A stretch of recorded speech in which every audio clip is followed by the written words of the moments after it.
A paz do Senhor, meus queridos irmãos, que esta paz que excede todo entendimento esteja a cada dia sobre a sua casa, sobre o seu lar, lhe envolvendo, lhe fortalecendo. Esta paz que só conseguimos através da presença de Deus nas nossas vidas, da presença do Espírito Santo, que nos traz essa paz verdadeira vinda do trono de Deus para os nossos corações. Estamos iniciando mais uma aula, mais um momento EBD aqui da nossa congregação da Assembleia de Deus, Ministério Taubaté, situado aqui na Vila São José, mais precisamente na rua Padre Bento Cortês de Toledo, número 320. Venha participar conosco da nossa EBD, ela funciona aos domingos pela manhã, a partir das 9h15. Nós estamos iniciando a nossa aula presencial e sempre deixamos aqui para vocês cordial convite, dizendo da nossa alegria, da nossa satisfação, que teremos de tê-lo aqui conosco, participando presencialmente desta aula, que com certeza vai enriquecer a sua vida. Nós temos aqui ótimos professores que se capacitam, que buscam, que estudam no decorrer da semana, para poder aos domingos estar transmitindo esta palavra, este ensinamento para você. Então não perca essa oportunidade, venha aprender a palavra de Deus juntamente conosco, e certamente assim nós seremos um povo mais fortalecido, um povo mais instruído, um povo mais conhecedor da vontade de Deus, do propósito de Deus, do projeto de Deus para as nossas vidas. Amém? Nós estamos aí já indo para a nossa segunda aula desse primeiro trimestre de 2021, que nos fala sobre a ação do Espírito Santo, este trabalhar, este agir de Deus através do seu Espírito na vida dos seus servos, na vida daqueles que o buscam, na vida daqueles que o temem. Então, estamos falando aí sobre o verdadeiro pentecostalismo, sem arrudeios, e trazendo aí o tema, a atualidade da doutrina bíblica sobre a atuação do Espírito Santo. Nosso comentarista, o comentário desta lição é o pastor Ezequiel Soares, e nós até falávamos quinta-feira aqui na igreja, e dizemos da verdadeira palavra de Deus, e eu pegava um exemplo que é algo bem atual dos nossos dias. Eu tive a oportunidade de alguns períodos da minha vida morar no norte, e lá a gente tinha o açaí in natura, o açaí puro, o açaí nativo, aquele que você coloca os frutos dentro da máquina, com a água roda, cai ali o caldo embaixo e a gente bebia aquele caldo ali, e muitas vezes sem açúcar, sem açúcar. Esse é o costume tradicional do povo do norte, tomar o açaí sem açúcar, E eu lembro que a gente tomava e gostava muito, mas que quando partia aqui para o sudeste, as pessoas já não gostavam mais por causa do sabor dele, que realmente o nativo ele não tem um sabor muito agradável aos olhos nossos. E aí começou a se enfeitar, começou a se colocar o guaraná, começou a se colocar o leite moço, um leite condensado, começou-se a se colocar um leite em pó e foi se enfeitando. E hoje é rara a pessoa que você encontra e que diz que não gosta de açaí, mas gosta desse açaí cheio de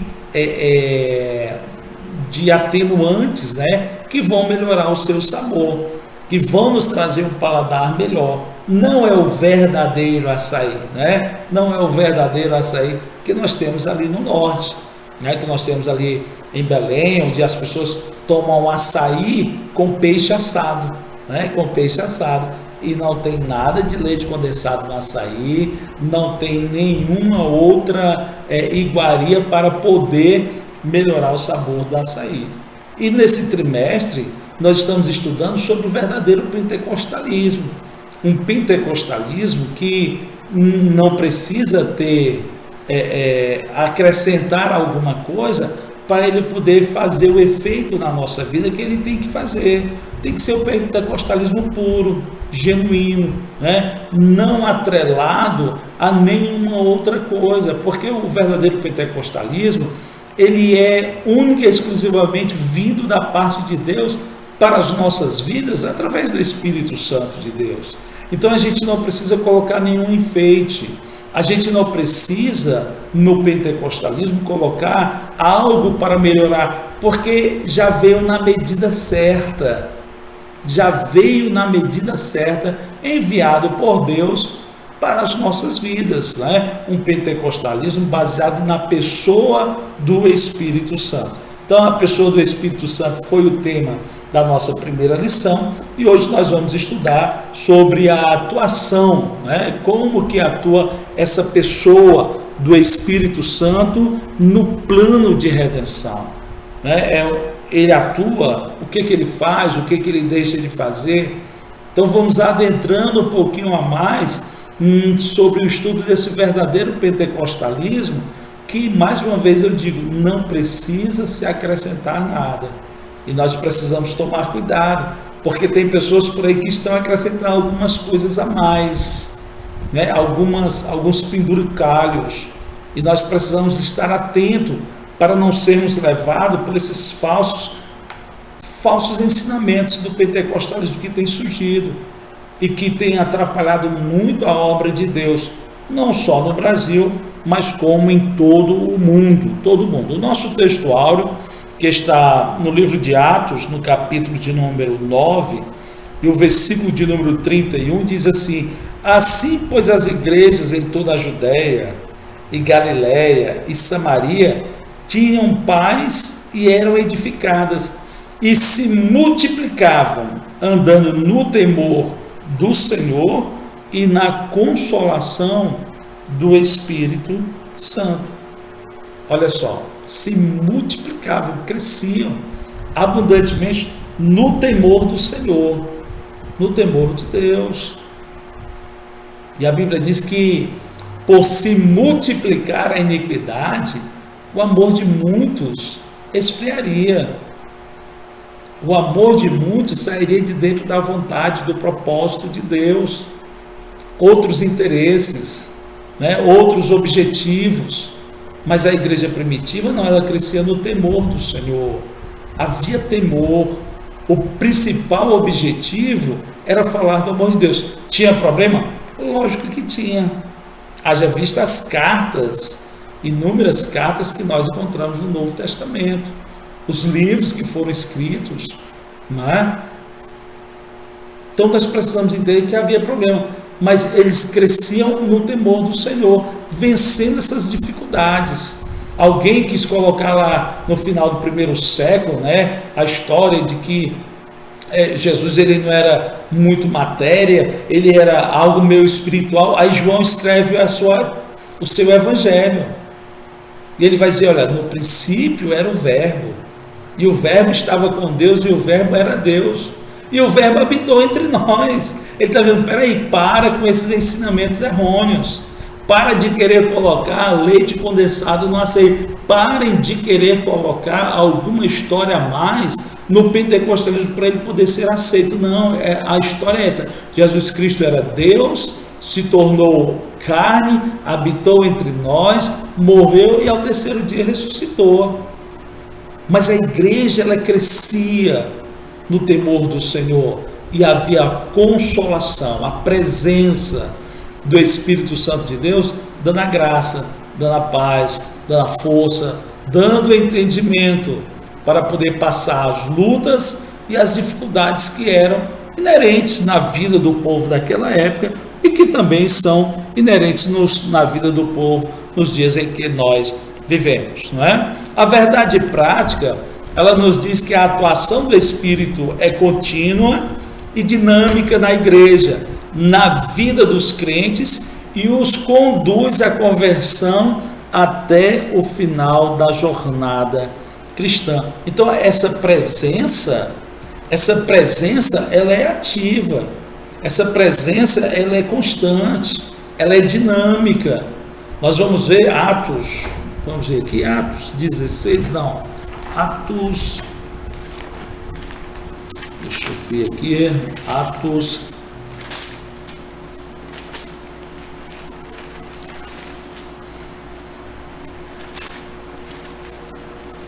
capítulo de número 13, e o versículo de número 2, o versículo de número 1.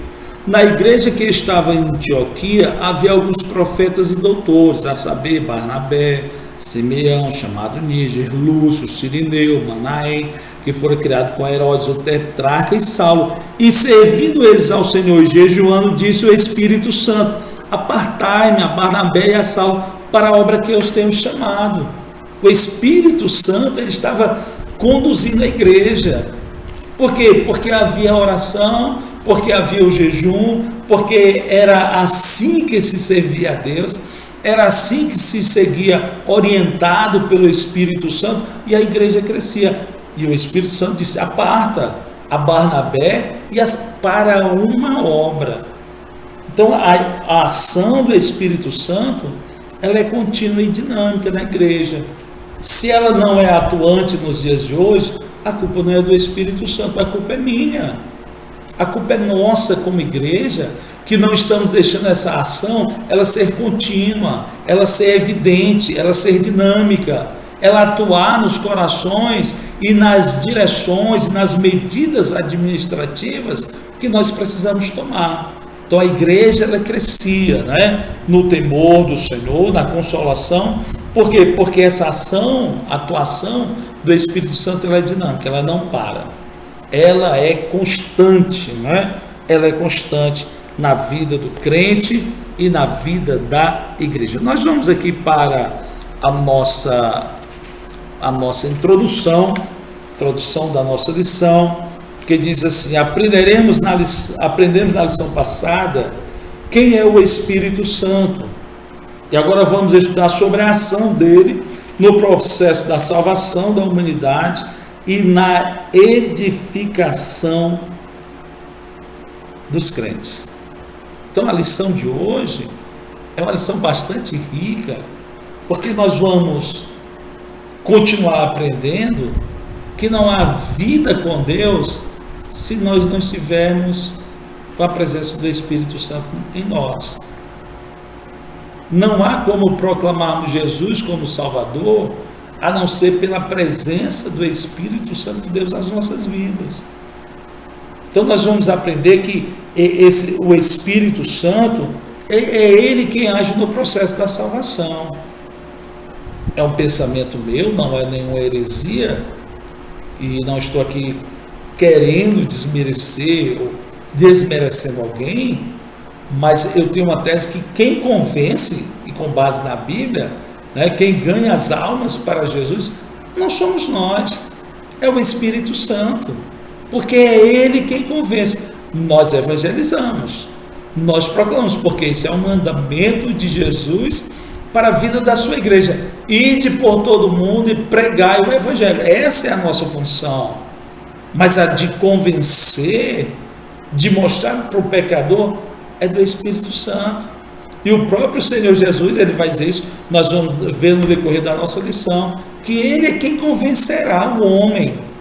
Não somos nós, é ele quem convence, né? Então ele atua no processo de salvação e na edificação dos crentes, distribuindo os dons, né? Distribuindo os seus ensinamentos. A 1 Coríntios, primeira carta de Paulo aos Coríntios, capítulo de número 12 e o versículo de número 11,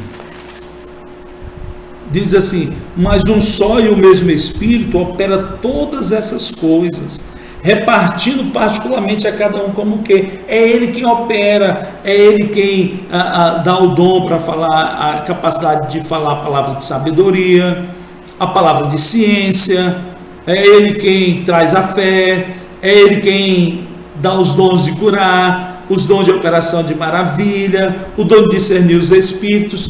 É o Espírito Santo quem faz isso. É ele quem trabalha na edificação dos crentes, fortalecendo a nossa fé, nos ajudando, né, distribuindo os dons conforme Ele bem quer, conforme Ele acha que é necessário para a sua obra, para a sua casa, para a sua igreja. Então, na lição de hoje, nós vamos conhecer um pouco, né, de como atua, qual a função do Espírito Santo na dispensação que nós vivemos nos dias de hoje, nos dias em que nós estamos vivendo, a dispensação dessa graça maravilhosa de Deus sobre as nossas vidas. Nós vamos aqui para o ponto 1 da nossa lição, que fala sobre o Espírito Santo como promessa. Diz aqui o comentarista que cada pessoa da Trindade, ele exerce uma função específica no plano da salvação. Cada um atuou ao longo da história do plano de redenção, cada um teve o seu momento de atuar, o seu momento de agir. Então nós vamos aqui para o tópico 1 do ponto 1, que diz assim: a promessa messiânica. Isso significa a participação do Espírito Santo, de modo que a promessa messiânica é acompanhada da promessa do Espírito. A salvação e a plenitude do Espírito são anunciadas de antemão no Antigo Testamento para todo o povo. Então, o plano de redenção, o plano da vinda de Jesus Cristo, né, que começou lá em Gênesis, quando o homem pecou, e que Deus disse que nasceria da mulher um que esmagaria a cabeça da serpente, esse plano de salvação que já existia antes da fundação do mundo, cada pessoa do Deus triuno teve a sua participação. Deus Pai, o Deus Filho, e agora nós vivemos na participação do Deus Espírito Santo. Mas ela foi anunciada, essa vinda, desde a fundação do mundo, desde o início desse projeto de salvação, né? Nós vamos ver lá Isaías, vamos ler Isaías 32:15, está aqui na nossa lição. Isaías, capítulo de número 32, e o versículo de número 15 diz assim: até que se derrame sobre nós o Espírito lá do alto, então o deserto se tornará campo fértil, e o campo fértil será reputado por um bosque.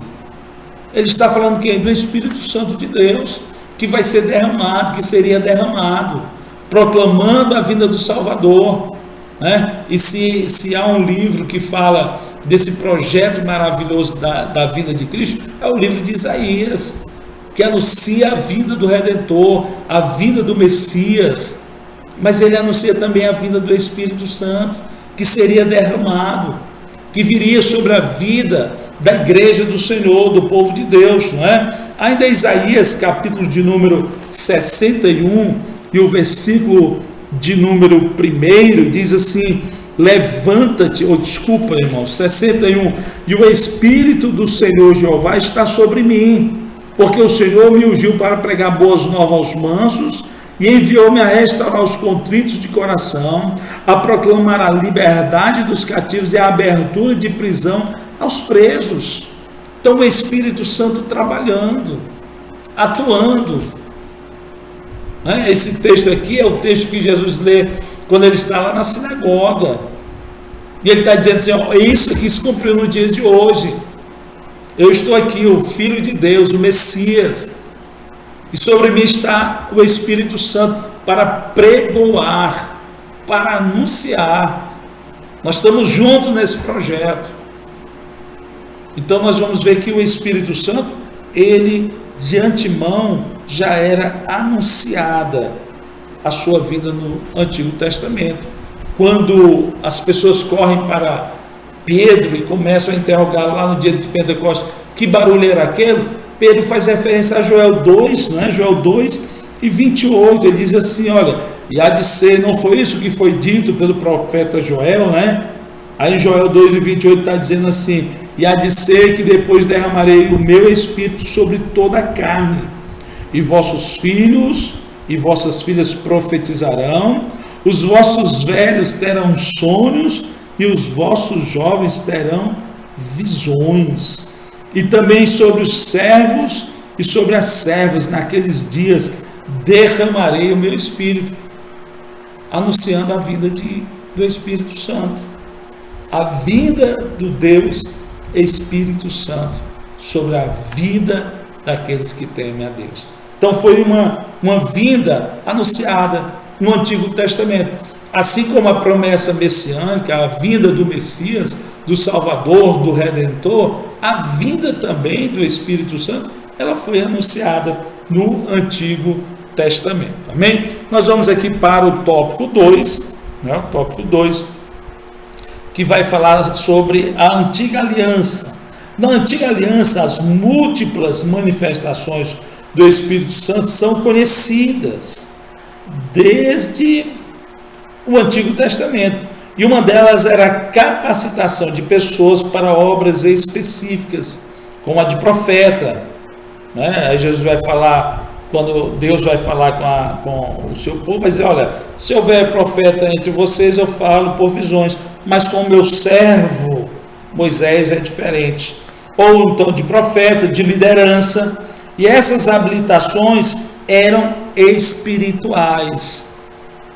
Não era uma habilitação meramente humana. Não era uma capacidade meramente do ser humano. Não era simplesmente um mérito de quem estava exercendo essa função. Era uma capacitação do Espírito Santo.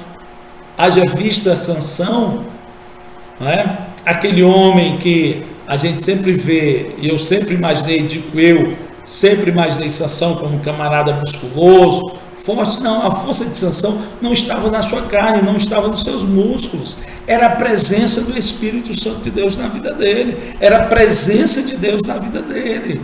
Tanto é que quando corta seus cabelos, ninguém tira seus músculos, mas a força de Sansão, ela vai embora, porque Deus não estava mais nele. Então a ação do Espírito Santo na Antiga Aliança era capacitando, né, para obras de profecia, de liderança. Nós vamos ver Gideão era um lavrador, Gideão era um camarada cheio de desilusões, né? Ele vai dizer, a minha casa é a menor, e eu sou o menor da minha casa. Camaradas todo introspectos, cheio de decepções, vai dizer, se o Senhor é conosco, por que nos sobreveio esse mal? Então, humanamente, Gideão não era capaz de exercer aquela função, de libertar o povo de Israel do jugo dos midianitas, mas o Espírito Santo vem sobre ele, capacita ele, e ele liberta a nação de Israel com 300 homens. Por quê? Porque Deus é quem faz a diferença, Deus é quem capacita, né? Davi, ele vem falando aqui sobre as habilitações espirituais, revelações, profecias, milagres, também aptidões individuais artísticas. O povo estava no meio do deserto, Deus chega e diz, Moisés, constrói aí, Moisés, um tabernáculo. Senhor, no meio do deserto, quem vai fazer isso? Calma, Moisés, eu vou capacitar, né? Vamos ler aqui Êxodo 31 e o versículo de número 3, quando Deus ele envia a sua graça, a sua presença sobre os seus servos, e eles começam ali a construir, né? Ele vai dizer assim, 31:1, né? Vamos de 1 até o 3. Depois falou o Senhor a Moisés, dizendo, eis que eu tenho chamado por nome a Bezalel, filho de Uri, filho de Ur, da tribo de Judá, e o enchi do Espírito de Deus, de sabedoria e de entendimento e de ciência em todo artifício. Para quê? Vamos mais adiante um pouquinho. Para inventar invenções e trabalhar em ouro e prata e em cobre. Olha só, irmão, Deus encheu esse camarada, Bezalel, né, da sua presença, do seu Espírito, do Espírito Santo, e o capacitou para fazer, sabe, coisas maravilhosas de artífices, né, de artifício, de entendimento, para inventar invenções, para trabalhar no ouro, na prata e no cobre, no meio do deserto, no meio do nada. certamente, me permita aqui conjecturar, ele tinha que inventar moldes, né? As pessoas que trabalham nessa área de ourives, de fundição, sabe que trabalha-se com material quente, derrete ele, e você tem que ter um molde para colocar. E no meio do deserto, esse camarada criou esses moldes. Ele inventou essas invenções, né? Ele criou essas invenções para poder ali fazer aquilo que Deus estava mandando ele fazer. Aquilo que era necessário para que fosse feito na casa de Deus. Mas para isso, foi preciso Deus encher ele de sabedoria através do seu Espírito Santo. Então, no Antigo Testamento, na Antiga Aliança, o Espírito Santo assim se manifestava, né? Habilidades artísticas e habilidades para liderança militar e política. No caso de Jefté, né, de Otiniel, lá em Juízes 3:10, que a Bíblia vai dizer que Deus o capacitou para julgar a nação de Israel, para julgar o povo de Israel nos seus dias. Juízes 3:10, e veio sobre ele o Espírito do Senhor, e julgou a Israel, e saiu a peleja, e o Senhor deu na sua mão a Cusã-Risataim, rei da Síria, e a sua mão prevaleceu contra ele. Por quê? Porque o Espírito do Senhor veio sobre Otiniel, e aí o capacitou para julgar, para instruir, para orientar, para guiar o povo de Deus, para livrar o povo de Deus do cativeiro nos seus dias. Então o Espírito Santo, ele veio junto na promessa messiânica, havia a promessa da vinda do Espírito Santo também, e ele atuou na antiga aliança, né? Capacitando, dando visões, revelações, usando em profecia, usando para guiar, para orientar e para instruir o povo de Deus na jornada, na caminhada, tá bom? O tópico 3 do ponto 1 fala sobre a promessa do Consolador. Então a vinda do Consolador está associada à volta de Jesus ao céu, né? Se Jesus não subisse, olha, porque Jesus disse, convém que eu vá, porque se eu não for, o Consolador não virá a vós, né? Não virá a vós. Jesus disse também que tinha muita coisa para ensinar aos seus discípulos, mas eles ainda não estavam preparados para ouvir, não poderiam suportar a mensagem sem a ação do Espírito. Jesus precisava voltar ao Pai para possibilitar a vinda do Consolador. O próprio Jesus, o próprio Deus Filho, ele entende a importância da ação naquele momento agora do Espírito Santo de Deus na vida da igreja. Ele vai dizer que se ele não for, o Consolador não virá. Ele está dizendo, olha, a minha parte aqui no plano da redenção eu finalizei, agora é necessário que o Consolador venha, porque se ele não vier, tem muitas coisas que vocês precisam ouvir, que vocês precisam aprender, mas sem a presença do Espírito Santo, vocês não vão ter essa condição.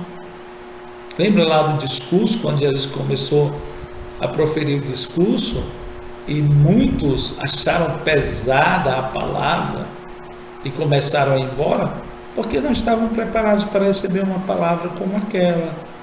Humanamente falando, eles não tinham condições. Era necessário que a presença do Espírito Santo estivesse em seus corações, levando a palavra de Deus para penetrar até a divisão da alma e do Espírito, mostrando ao homem, né, os seus erros, as suas falhas, as suas faltas. Então era necessário a ação, a atuação do Espírito Santo, porque sem ele nós não teríamos a condição de chegar até a presença ou de ouvir a palavra de Deus e aceitá-la em nossos corações e aceitá-la em nossas vidas, né? Então o Espírito Santo, como promessa, ele faz parte da promessa messiânica também. Ele atuou na antiga aliança e ele era a promessa do Consolador. outro Consolador, né? Que foi enviado da parte de Deus para as nossas vidas, para o nosso dia a dia, para o nosso cotidiano. Amém? Nós vamos então caminhando aqui para o ponto 2, que fala sobre o Espírito Santo consola e ensina, né? Então, Jesus veio para ensinar e os discípulos e fazê-los lembrar de tudo que o Filho ensinou e para testificar nele. Então, o Consolador. O termo grego paráclitos, né, vem da preposição para, ao lado de próximo, e do verbo kaleo, chamar, convocar. Significa isso que ele é o defensor, ele é o advogado, ele é o intercessor, ele é o auxiliador, ele é o ajudador. Isso significa paracleto. Esse vocábulo só aparece 5 vezes no Novo Testamento e 4 vezes se refere ao Espírito Santo. A ideia de paráclitos é de alguém chamado para estar ao lado, para ajudar. Então nós vamos ver que esse termo consolador, né, o termo usado, a palavra grega, traduzindo para nós, ele tem alguns significados. Advogado, é defensor, é intercessor, é auxiliar, é ajudador, né? E o termo que se achou melhor, quando se foi traduzir do grego, né, para o português, o termo que se achou melhor foi consolador. Mas ele quer dizer também, né, auxiliador, ajudador. E esse termo, como diz aqui, ele aparece 5 vezes e 4 se refere ao Espírito Santo. Então, a ideia de paráclitos é de alguém chamado para estar ao lado para ajudar. Então, o Espírito Santo, ele está ao nosso lado para nos ajudar, para nos socorrer, né? Como falava aqui semana passada, que ele tem sentimento e que ele leva as nossas orações até a presença de Deus com gemidos inexprimíveis. Só quem é amigo faz isso, só quem é ajudador faz isso, só quem é auxiliador faz isso. Olha, tu está pedindo, mas tu não está sabendo como fazer. Eu vou ajeitar aqui a tua oração, vou colocar ela da forma que tem que ser colocada para poder interceder por você. É esse o ajudador, é esse o amigo Espírito Santo. Quantas vezes nós estamos nas nossas lutas, nas nossas dificuldades e falamos como o salmista: eleva os olhos para os montes, de onde me virá o socorro? E de repente a gente começa a sentir uma paz no coração, a gente começa a buscar a Deus, a gente começa a sentir um ardor na nossa alma. É a presença do Espírito Santo dizendo: tenha calma, estou contigo, não temas, né? É esse ajudador que está conosco todos os dias, é esse consolador que nos dá força em meio aos revés que aparecem na nossa vida cotidiana. É esse, como diz o salmista: ora diga a Israel, se não for ao Senhor. Vamos trazer aqui para os nossos dias: ora diga ao Cid, José, Antônio, Maria, o que seria de nós se não fosse Deus, se não fosse a presença do Espírito Santo de Deus nas nossas vidas. Certamente nós já teremos desistido, certamente nós já teremos recuado, porque Ele nos ajuda, nos confortando, nos consolando, nos trazendo a paz, a palavra de ânimo, de alegria para os nossos corações, para as nossas vidas. Então o Espírito Santo, ele consola, ele é consolador, ele nos dá conforto em meio aos reveses, em meio às dificuldades da vida. Amém? Também ele é ensinador. O Espírito Santo consola, o Espírito Santo, ele ensina. O Espírito Santo é alguém como Jesus, da mesma substância, glória, poder e majestade. razão pela qual o Senhor se refere a ele como outro consolador, o próprio Senhor Jesus, não é? O próprio Senhor Jesus, ou seja, alguém com as mesmas prerrogativas do Filho, de modo que essa tarefa, né, de ensinar é parte também da atuação do Espírito Santo. O Espírito Santo, ele nos ensina a compreender as Escrituras para a evangelização. Então, as mesmas prerrogativas que o Deus Filho tem, o Deus Espírito Santo também tem, porque Jesus mesmo coloca no mesmo patamar o outro Consolador. Jesus está dizendo, eu sou o Consolador. Jesus está falando dele, né? Mas eu preciso ir para que o outro Consolador, ele venha também. Ele venha, sabe, trazer a graça, a sabedoria de vocês entenderem, compreenderem as minhas palavras, compreender os ensinamentos que eu estou deixando para vocês. Porque apesar dos 3 anos caminhando com Jesus, os discípulos ainda não tinham aprendido. Nós vamos encontrar um Pedro que andava com uma espada e que na hora da dificuldade ele usou a espada, e ele não era militar. Alguém pode dizer, não, é porque ele era militar, e militar tem a prerrogativa de andar com um porte de arma, mas Pedro não era militar, ele era pescador. Mas parece que ainda não tinha, sabe, aprendido a palavra de Deus, parece que a palavra de Deus não tinha entrado ainda no coração desse homem. E quando Jesus vai ser preso, ele puxa a espada e arranca a orelha de Malco, né? Um dos guardas do sacerdote do templo. Por quê? Porque ainda não entendia a mensagem de amor, de perdão. Ainda não havia compreendido. Agora vem o Espírito Santo, ele é cheio da presença de Deus, e quando prendem ele, diz, olha, nós já falamos que não é para vocês falar desse Jesus. Ele fala, olha, julgai vós mesmo, qual que eu devo obedecer? A vocês ou a Deus? Lógico que eu vou obedecer a Deus. E quando batem nele, chicoteiam ele e soltam ele, ele sai se regozijando.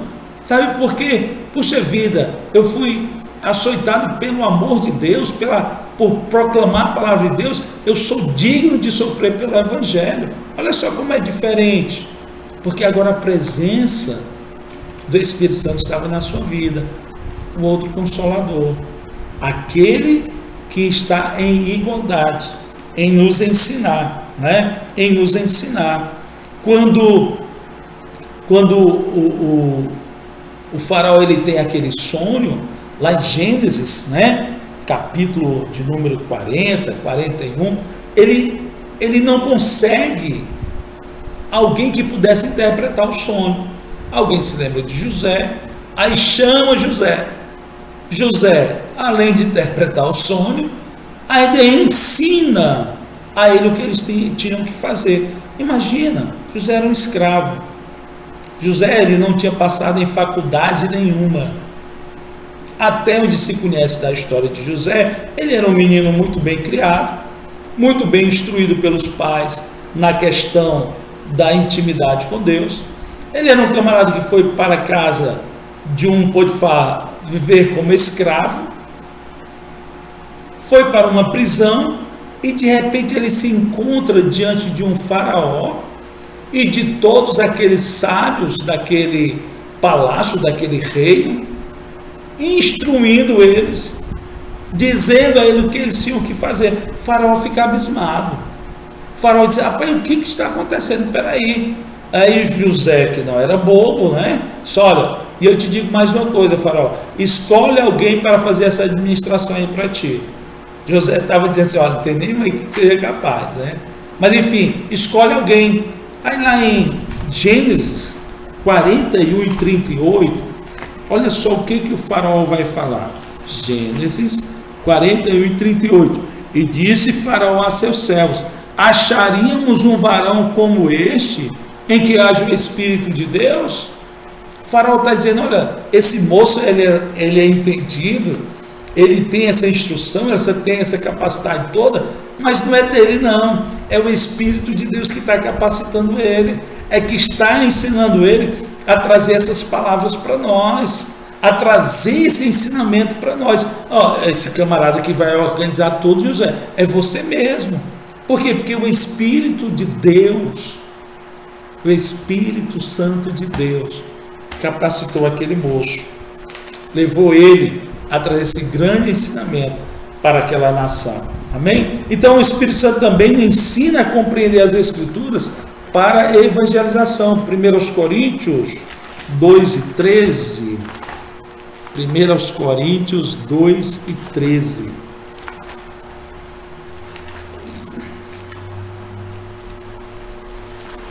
Diz assim a palavra do Senhor: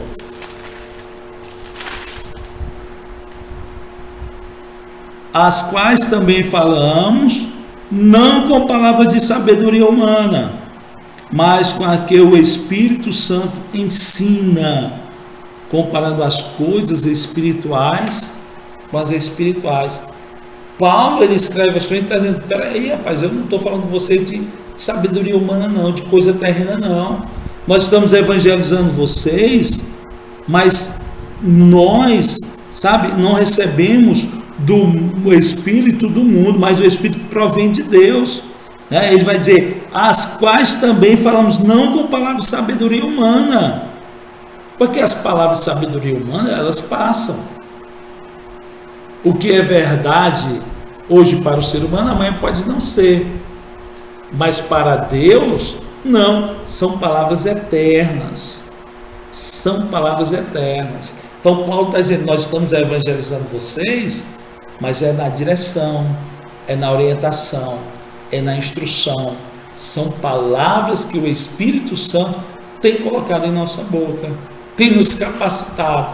Então nós precisamos da graça, da direção, da orientação do Espírito Santo para podermos assim estarmos evangelizando, para podermos assim estarmos falando do amor de Deus, falando das maravilhas desse Deus maravilhoso. Então o Espírito Santo consola, ele ensina e ele também ajuda, Ele nos ajuda em nossa fraqueza.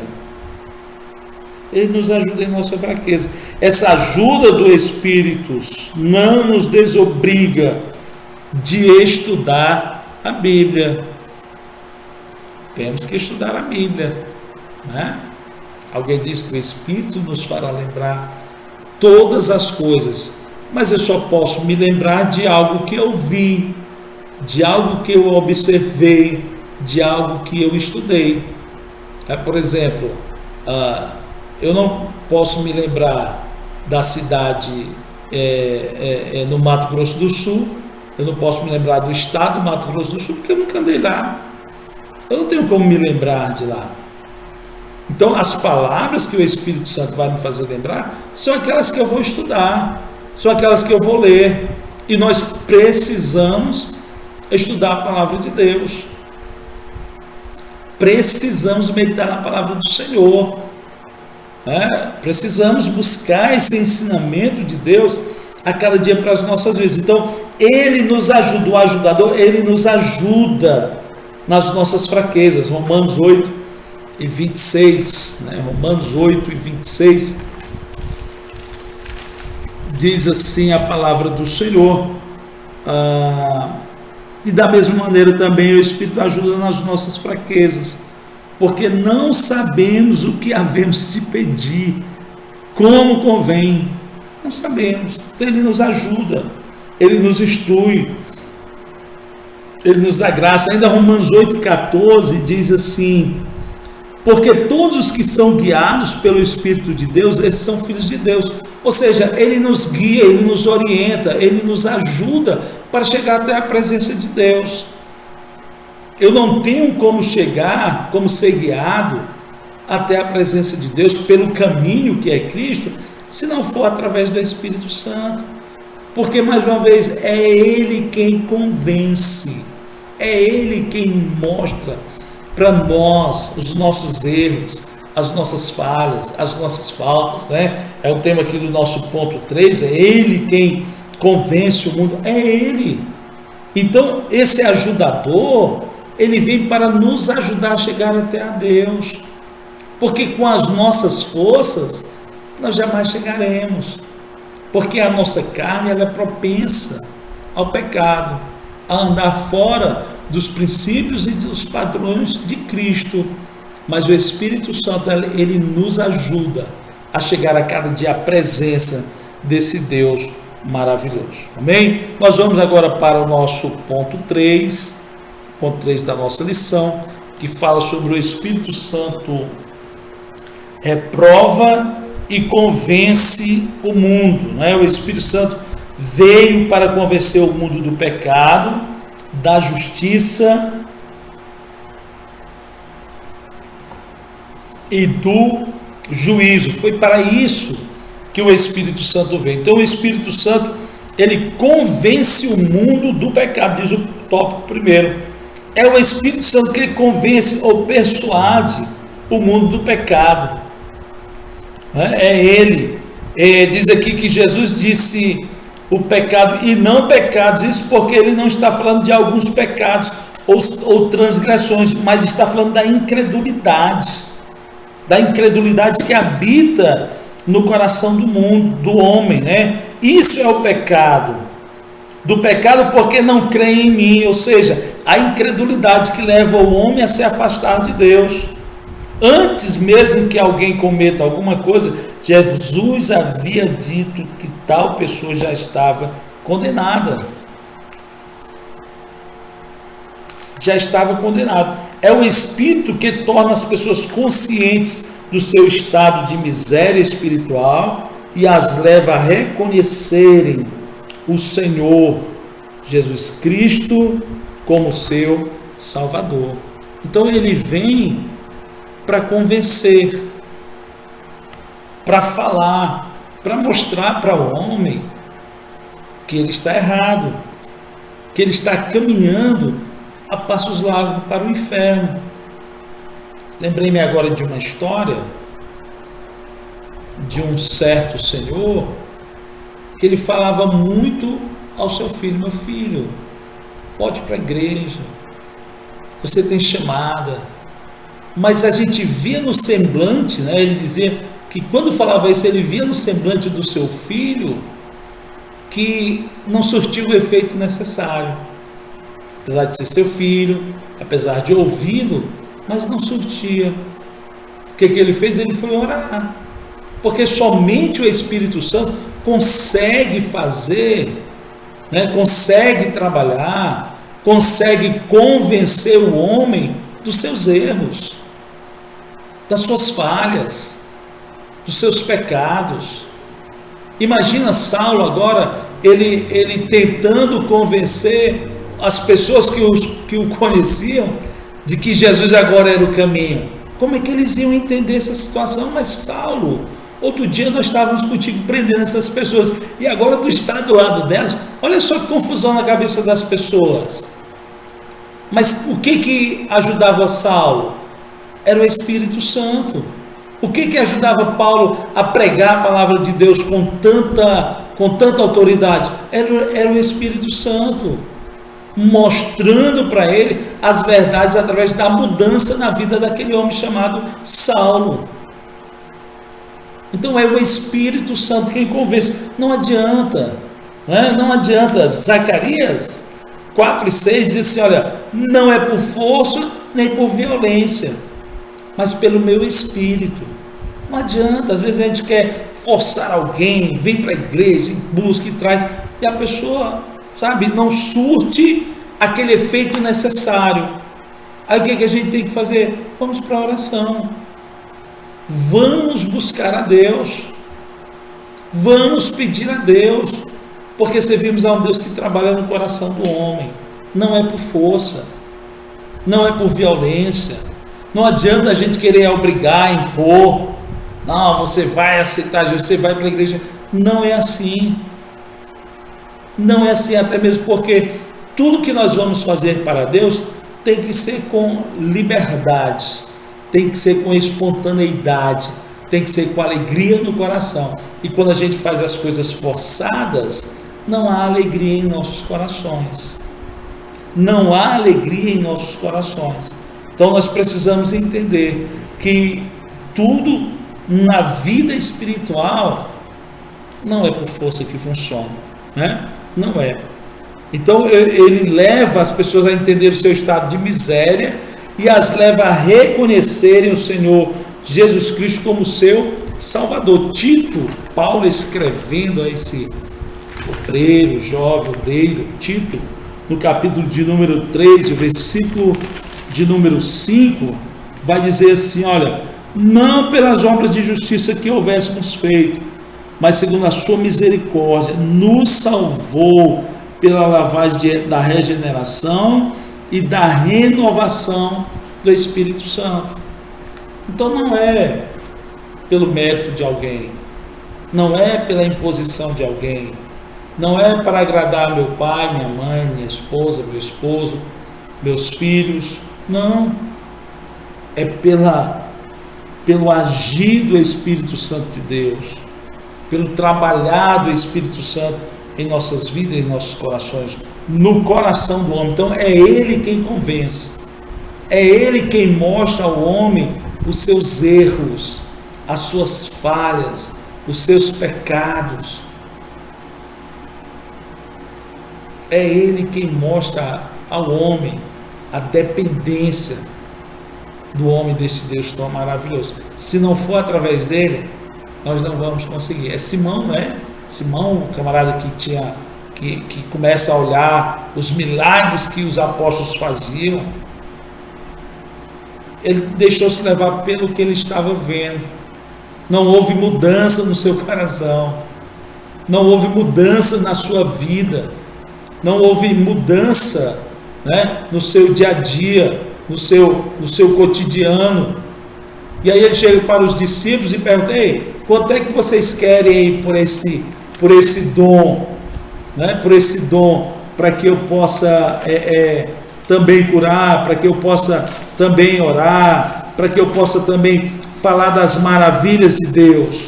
Por quê? Porque a sua intenção era outra, não tinha havido mudança, transformação no coração daquele homem. Então é o Espírito Santo quem convence. Ah não, os milagres não convencem o homem do pecado.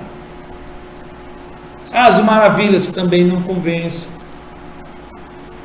Com certeza, assim como eu, você deve conhecer muitas pessoas em que foi operado verdadeiros milagres na vida deles, mas eles não reconhecem a soberania de Deus nas suas vidas, não conhecem os seus erros e não se chegam a Deus. Por quê? Porque quem convence é o Espírito Santo. É o Espírito Santo quem trabalha na vida do ser humano, mostrando os seus erros, mostrando as suas falhas, mostrando as suas faltas. Bom, então nós vamos aqui para o nosso ponto 2, que fala sobre o Espírito Santo convence o mundo da justiça, né? Convence o mundo que é a justiça impecável de Cristo. Então Jesus Cristo, o justo, Ele é a propiciação pelos nossos pecados, e não somente pelos nossos, mas pelos de todo o mundo. Então Cristo, Ele morreu somente por quem está na igreja. João 3,16, porque Deus amou o mundo. Não está dizendo que Deus amou somente Israel, não está dizendo que Deus amou somente os que hoje estão na igreja, não está dizendo que Deus amou, não, Deus amou o mundo, a toda a humanidade. E Jesus, Ele veio para trazer justiça a toda essa humanidade, algo real, algo verdadeiro, não 2 pesos, 2 medidas, não, mas algo que realmente é justo para todo aquele que nele crê, para todo aquele que nele confia. 1 João 2,1, né? Porque, filhinhos, essas coisas eu vos escrevo para que não pequeis, mas se pecardes, temos um advogado para com o Pai, Jesus Cristo justo, porque Ele é um justo juiz, né? Então Ele vem para convencer o homem dessa justiça, porque nós temos uma justiça própria, e que essa justiça ela causa muitos problemas, Nós não, a gente julga as pessoas e julga de forma errada. Jesus estava lá assentado e trazem uma mulher para ele que foi pego em adultério. E tem vários erros dentro da lei mosaica, vários erros que estavam sendo cometidos ali. Mas enfim, eles trazem e perguntam: olha, e aí, vamos apedrejar? Jesus, que não tinha pecado, porque Hebreus diz que em tudo ele foi tentado, mas em nada ele pecou. Ele poderia dizer: vamos apedrejar. Mas ele olha e diz: olha, quem não tiver nenhum pecado, que atire a primeira pedra. O justo juiz, trabalhando, agindo e atuando na face da terra, né? Então esse justo juiz olha, e de repente todos aqueles que estavam ali foram embora, porque todos tinham pecado também. Então, quem convence o homem dessa justiça igualitária para todos, de Jesus, nas nossas vidas, é o Espírito Santo. É Ele quem mostra que Jesus é justo, que Jesus ele não tem dois pesos, duas medidas, não. Ele veio para fazer justiça a todos aqueles que estão na face da terra, né? A todos que estão na face da terra. E o Espírito Santo convence assim o mundo dessa justiça. O Espírito Santo convence o mundo do juízo, porque já o príncipe deste mundo está julgado e derrotado com a vitória de Cristo no Calvário. Nossos pecados foram julgados em Cristo na cruz, e Satanás perdeu as multidões do mundo que vieram a Jesus pela ação do Espírito Santo. Já começou e será concluído na consumação dos séculos o julgamento de Satanás. Ele ainda luta numa batalha, né? O diabo já perdida. Satanás, que já foi vencido por Jesus na sua morte e ressurreição. Então, eu costumo falar que, na realidade, o homem está indo para o inferno de gaiato, né? De intrometido. Porque Jesus, em Apocalipse 20:10, ele vai dizer, olha, em Mateus 25:41, ele vai dizer, olha, apartai-vos de mim, malditos para o fogo eterno, preparado para o diabo e seus anjos. O fogo eterno, ele não foi preparado para o ser humano, ele foi preparado para o diabo e seus anjos. Então, o Espírito Santo, ele convence o mundo que esse juízo ele vai acontecer, que é inevitável, né? E que esse juízo sobre Satanás e seus anjos, ele já está determinado o dia, e diante de Deus ele já aconteceu. Alguém às vezes fala que não, porque Satanás está lutando com Deus. Não, irmão, Satanás ele não luta com Deus, ele já foi derrotado por Deus. Foi derrotado pelo Deus Pai quando o expulsou do céu, foi derrotado pelo Deus Filho quando ele morreu lá na cruz do Calvário, né? Ele já foi derrotado, a sua sentença já está determinada, já está executada, né? Nos anais da Bíblia. Olha só, Apocalipse, capítulo de número 20, está aqui na nossa lição, Apocalipse capítulo de número 20, o versículo de número 10, diz assim, e o diabo que os enganava foi lançado no lago de fogo e enxofre. Então já está executado, na Bíblia já está realizado.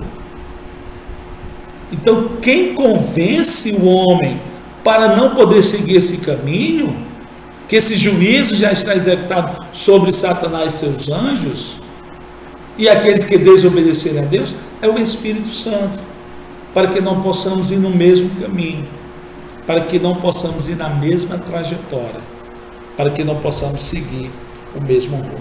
Amém? Nós vamos aqui para a nossa conclusão da nossa lição de hoje,